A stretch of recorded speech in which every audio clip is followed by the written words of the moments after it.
Колкаво ќе биде поскапувањето на електричната енергија и на што се темели? Владините министри веќе најавуваат поголеми сметки за граѓаните кои спаѓаат во третиот и четвртиот блок. Иако, како и при последната промена на цената во јуни кога поскапеа овие блок тарифи, и сега велат дека тие што трошеле повеќе, можеле тоа да си го дозволат и треба да плаќаат плюс.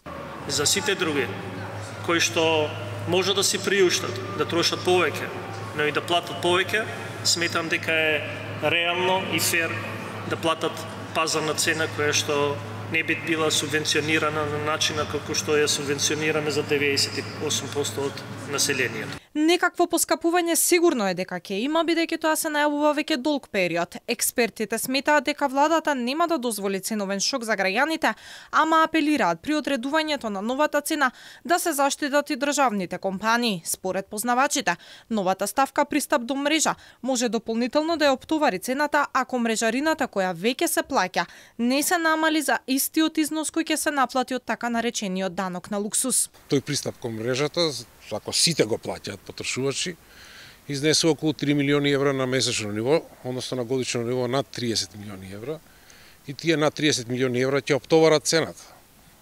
Од друга страна се најавува дека мрежарината ќе се намали за некаков износ, но треба да се види за колку ќе се намали мрежарината и дали таа ќе се намали за 30 на милиони евра. Ако се најавува дека компаниите бараат зголемување од 27%, тогаш зголемување некако сигурно ќе има.